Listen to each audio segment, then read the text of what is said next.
Il y a 80 ans, 150 000 hommes, 6500 navires, 4000 aéronefs se lançaient d'Angleterre pour venir contre les côtes normandes, débarquer et commencer ce qui allait précipiter la chute du Reich. Ces événements sont bien connus, mais ce que je vous propose aujourd'hui, c'est de voir comment des chemtrails, phénomène très connu des complotistes, bien que démenti par nos amis de Greenpeace, ont directement participé à ce débarquement et comment des Français ont piloté des avions entre 5 et 15 mètres sol, à quelques centaines de mètres seulement des Allemands, afin de cacher les chalands de débarquement sur différentes plages. Ce que je vous propose, vous l'aurez compris, c'est de voir comment le groupe de bombardement Lorraine et ses 12 avions ont eu un impact sur Utah Beach avec l'opération Smoke Screen. Et juste avant, je vous présente notre sponsor, parfaitement en rapport avec ce débarquement absolument historique. Ah, la marine, vous avez vu ces beaux bateaux? Moi, ce que je vous propose, c'est de vous parler de notre partenaire World of Warship. Et contrairement aux navires qui sont là-bas, là, eh bien, c'est pour du débarquement. Pourquoi? Parce que c'est parti, avec le D-Day, il y a une modification spéciale de ce jeu qui vous permet de jouer contre d'autres joueurs, mais également de jouer en équipe avec plus de 650 navires du XXe siècle qui ont tous été reproduits de manière fidèle et surtout différentes catégories de bâtiments. Vous allez vous retrouver avec des destroyers, avec des cruisers, avec des battleships, avec des sous-marins et mes préférés, avec les porte-avions. Et vous allez pouvoir ouvrir le feu avec de l'artillerie, avec des torpilles et forcément avec des aéronefs. Et ce que je vous propose, c'est de cliquer sur le lien juste en dessous pour profiter de la version spéciale du jeu en hommage au débarquement. Vous allez vous retrouver avec un package qui représente 25 €, qui va vous donner 7 jours de compte premium, 1 million de crédits, 200 doublons et surtout, après 10 batailles, l'accès à des bâtiments de niveau 4, ce qui est clairement une situation d'avenir quand vous arrivez sur le champ de bataille d'avoir un bâtiment d'un meilleur niveau. Allez, c'est juste en dessous, il va y avoir des missions spéciales pour le débarquement, du matériel spécial. On va peut-être s'y croiser parce que perso, j'aime bien me détendre, attirer de l'artillerie et des torpilles et envoyer mes avions faire le travail avec World of Warship après le travail. Mais bon, là, j'avoue, ça va plutôt être World of Swimming.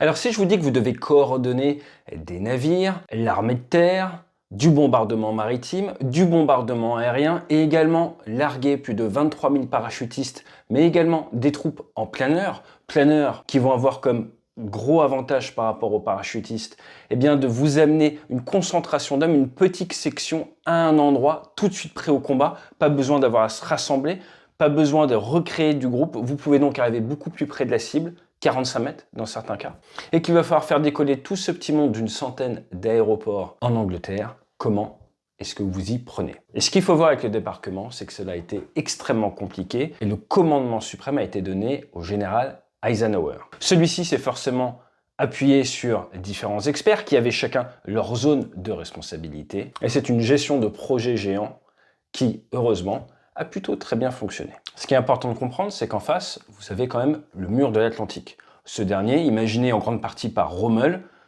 a été construit entre 1942 et 1944 sur plus de 4000 km. Vous avez une multitude de batteries qui ont des portées souvent supérieures à 20 km et 4600 ouvrages défensifs voulus par ce général qui connut pas mal de succès en Afrique. En plus des batteries contre les navires, vous avez de la flak, le fameux canon de 88 mm avec une très forte cadence de tir pour gêner la présence aérienne. En plus, il y avait les asperges de Rommel qui avaient pour objectif de gêner des parachutistes, de gêner des débarquements et, cerise sur le gâteau, de nombreux champs furent inondés afin de gêner le posé d'éventuels parachutistes. Je vous rappelle qu'à l'époque, la plupart des personnes ne nageaient pas comme en 2024 et qu'en plus, si vous êtes lesté par 50 kg de matériel, arriver dans un marécage de nuit n'a malheureusement pas été une situation d'avenir pour nombreux de parachutistes américains. Toujours est-il, ce sont 11 000 vols qui ont été coordonnés. Et pour faire simple, pour faire de la déconfliction, eh bien, il faut poser la carte, regarder tout ça, prendre un peu de hauteur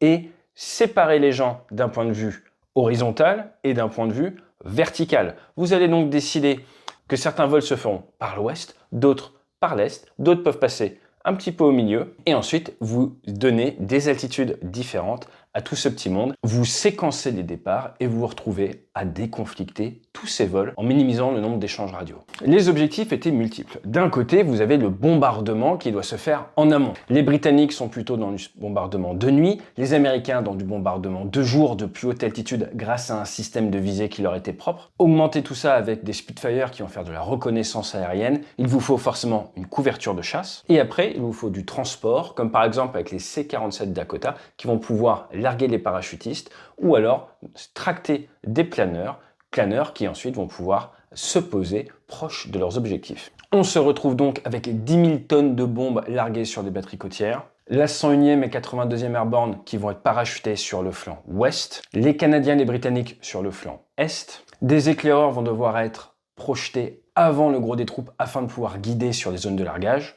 Et certains outils technologiques, comme le système Eureka Rebecca, une sorte de balise, vont également être utilisés pour guider les aéronefs, notamment du fait de la nuit et de la couverture nuageuse.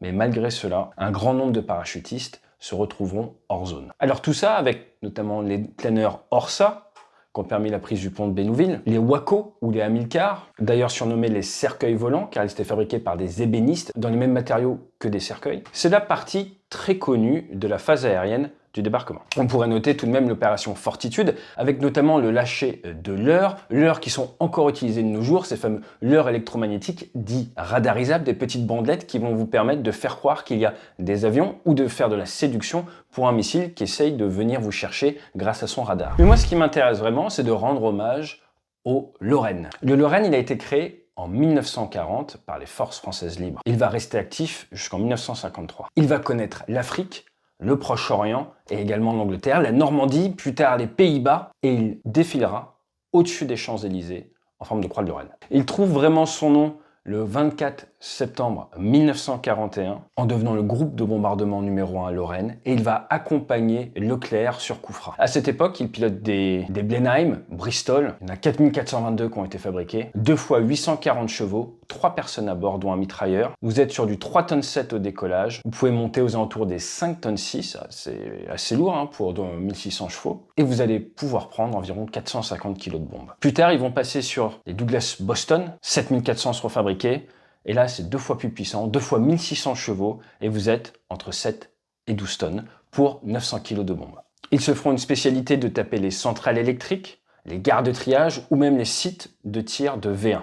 À cette époque-là, on ne parlait pas de terrorisme d'État. À noter que le 3 octobre 1943, ils arrivent en Angleterre, se déploient à Hertford Bridge et vont se focaliser sur les frappes en France, privant notamment la région parisienne d'électricité. À partir du printemps 44, ils se spécialisent dans le bombardement de nuit. Ils participeront à la poche de falaise en août 44, passeront alors sur B-25 Mitchell, seront basés plus tard dans les Pays-Bas, après avoir combattu dans les Ardennes, et termineront la guerre avec 3000 sorties effectuées et 127 membres d'équipage perdus. Mais on va en revenir au débarquement.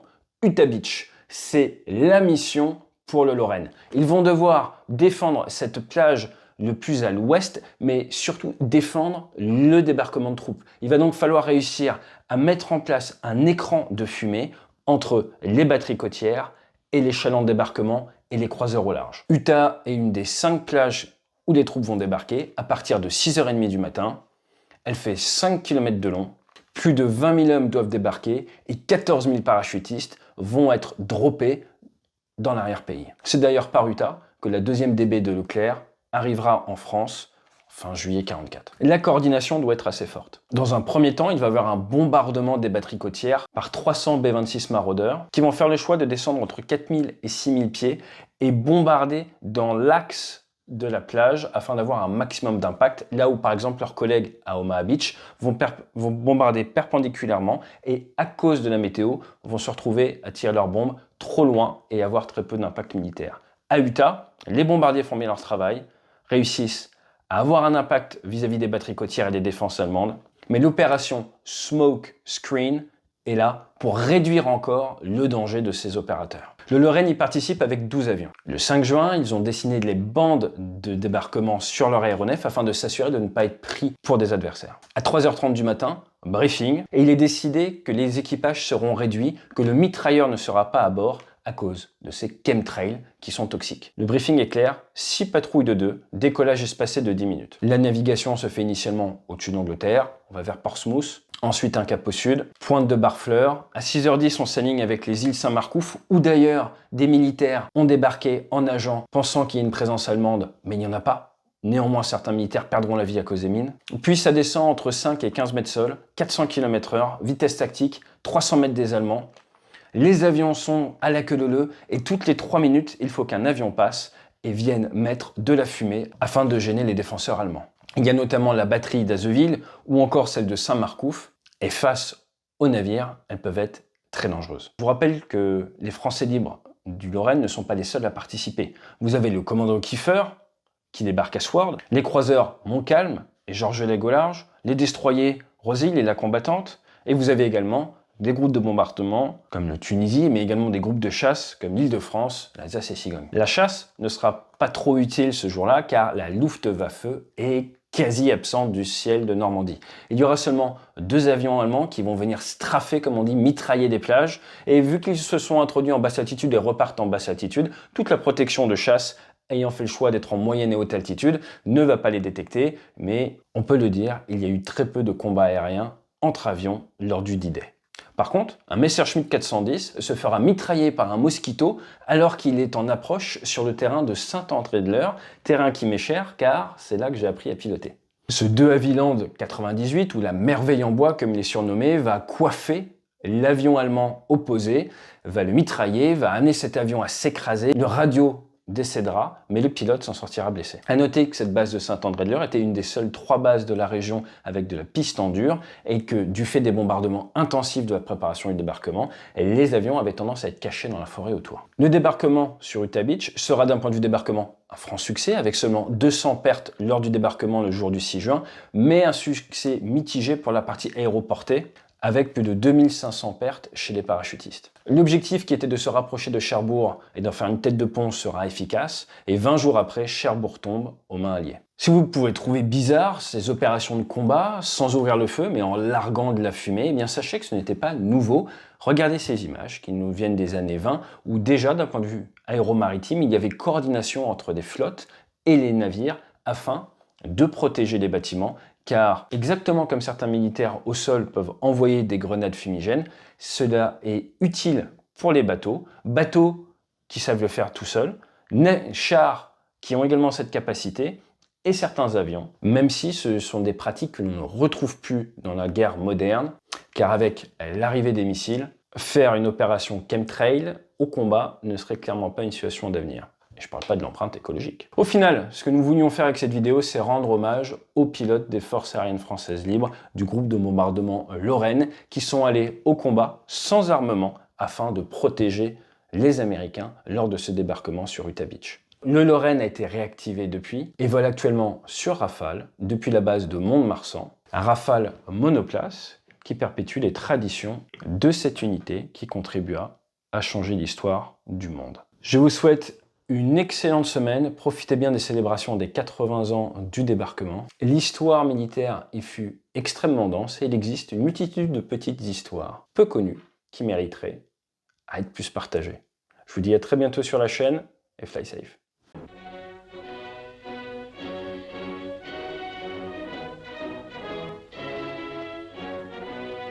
At an aerodrome in Britain, the Lorraine squadron prepares for a low-flying raid over France. The crews manning this squadron are composed of Frenchmen who escaped from their country before and since the occupation. Trained by the RAF, these men, most of whom have already been condemned to death by their quisling government, were never asked to take part in bombing their country. They volunteered, realizing the magnitude of the task shared by them in releasing the world from certain slavery. It should not be difficult to imagine their feelings as they take off, perhaps to land a bomb on their own homes. But it is the spirit of these men and those of all the United Nations which justifies the hopes of a people destined to remain under Nazi rule for more than 4 years. And so with the spectre of victory shadowing their machines, they fly to their target, a power station in the suburbs of Paris.